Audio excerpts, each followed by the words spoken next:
Production, yeah. I mean, I don't think it's necessary to produce. I would eventually love to be able to make something. I just think that I am, one, lazy, two, a perfectionist, and three, lazy.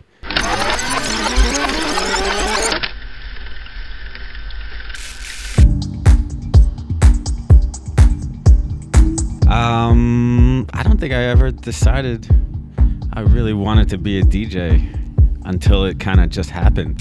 I don't think you really ever, I mean, I guess nowadays people set out to actually be a DJ. For me, it just was like a hobby, and then next thing you know, I was quitting my day job and traveling around the world.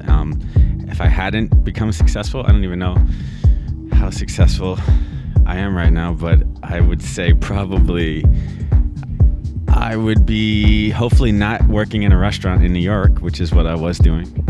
So hopefully something with music of some sorts, not serving food.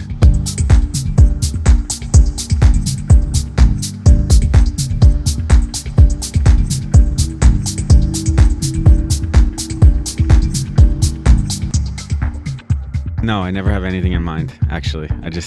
I am the least prepared DJ in the world. All my friends are like, prior to the gig, going through music and like setting up folders, and I don't know. I just show up and I play. It sounds terrible, but the role of a DJ is to make people dance.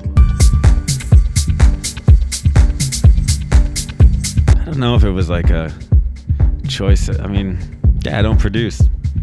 I was just talking about this actually because I know so many people, DJs, that produce, because everyone's like, oh, you have to produce records. You have to produce to get gigs, and that's bullshit because I'm playing gigs and I don't produce. And I know plenty of people who actually do produce and produce amazing records and don't get any gigs. And I don't know what it is. I mean, it's a combination of things.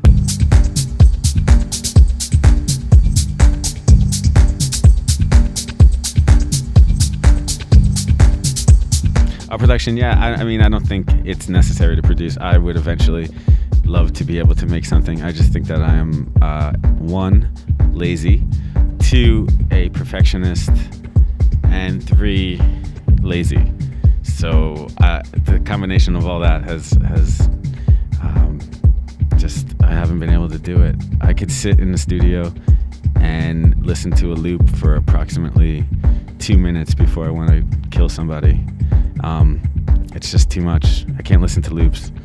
It drives me crazy. So I think that's one of the reasons. But eventually I would like to make something. It may not be dance music though. It could be like down-tempo, super smug house. That's what I'm gonna make. When Pulse Radio first got in touch with me, they wanted to do the show because they knew exactly what I was doing musically was different than every other podcast as far as playing indie stuff and not house and techno. And for me, yeah, I have complete control over it. And that's what I like. And that's what's fun about the show is that when artists come in, I tell them, maybe bring 1 or 2 tracks that like maybe they've produced, that there was something like a promo or something. But for the most part, just bring something that has inspired you outside of the realm of dance music. So like rock, indie, hip hop, anything. My whole goal, which was pretty pretentious, was that I thought I could maybe influence a few young kids these days that only listen to dance music and maybe hear a band or hear some kind of instrument outside of a drum machine and get inspired and could maybe incorporate that into producing in dance music.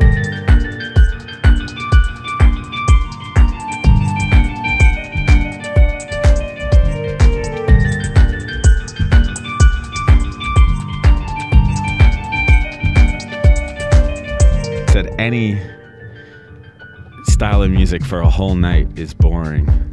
If I don't want to hear 8 hours of hip hop, I don't want to hear 8 hours of house and techno. Actually, I do sometimes. Depends how good a night it is and how good the DJ is. But I I think, yeah, indie music has had a huge influence on how I DJ. I think it's a little bit more emo. I think it's got more melodies and stuff, and just bring a little bit more emotion into the music I play. But house and techno can be boring, sure. I don't listen to it when I'm at home or on the airplane, because there's just so much more music out there to listen to.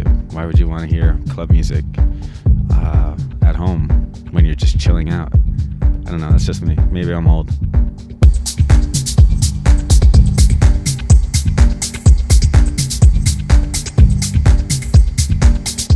Yeah, Italy's great. My favorite part is the dinners. Food. And the gigs. The gigs are great, but the food is really good. Yes.